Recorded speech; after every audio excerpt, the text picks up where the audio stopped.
Hello বন্ধুরা, আপনি আপনার স্টুডেন্টকে এই ধরনের কথা কখনোই বলবেন না। অনেক সময় আমরা যখন ক্লাস নিই, ক্লাসের ভিতরে যখন একটা ছেলে অমনোযোগী থাকে অথবা কন্টিনিউ পারে না, তখন কিন্তু আমরা তাদেরকে এই কথাগুলো বলে থাকি। কি কথা বলি? মনোযোগ সহকারে শোনেন, ভিডিওটা কন্টিনিউ করেন, স্ক্রল করিয়েন না। তো বন্ধুরা, অনেক সময় আমরা যারা শিক্ষকতা করি বা কোনো স্টুডেন্টকে পড়াই বা টিচিং দেই, ওই সময় অনেক সময় দেখি লাগাতার একটা স্টুডেন্ট পড়া দিতে পারে না।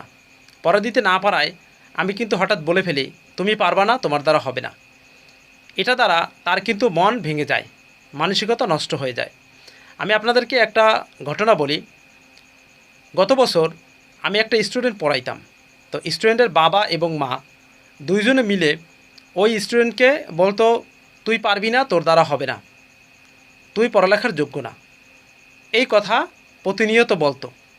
প্রতিনিয়ত বলার কারণে স্টুডেন্টের মন ভেঙে যায়, আর যখন পড়া দিতে আসতো পড়া দিতে পারতো না। তা আমি অনেক দিন জিজ্ঞেস করছি, জিজ্ঞেস করার পরে সে বলে নাই। হঠাৎ একদিন বলল, স্যার আমার বাবা এরকম বলে, মাও এরকম বলে। তো তারপর আমি তাকে অনেক বুঝাইলাম, কিন্তু কাজ হবে কি? সে তো দিন শেষে তার বাবা মায়ের কাছেই যায়। এক পর্যায়ে সেই বছরের 6 মাস যেতে না যেতে আপনার ওই স্টুডেন্ট লেখাপড়া ছেড়ে দিল। এরপরে তার বাবা কী করলো, তাকে সেলুনে কাজের জন্য দিয়ে দিল। সে কন্টিনিউ কিন্তু সেই সেলুনেই কাজ করে, তার লেখাপড়া কিন্তু আর হলো না। কেন? দেখেন, একটা মানুষের মোটিভেশনের কারণে মানুষের লেখাপড়া নষ্ট হয়ে যায়। একটা মানুষের মোটিভেশনের কারণে মানুষ লেখাপড়া পথে চলে। আপনি যদি স্টুডেন্টকে কন্টিনিউ যদি এই কথা বলেন, আপনি বললেন না, আপনার সন্তানকে যদি আপনি বলেন, তাহলে কিন্তু আপনার সন্তানেরও মানসিকতা নষ্ট হয়ে যাবে। সে কিন্তু একসময় লেখাপড়া ছেড়ে দিবে। যে আমার ঘরের বাবা, আমার মা এই কথাগুলো যখন বলে, তারাই তো বলে আমি পারবো না, তাহলে আমি কি পারবো?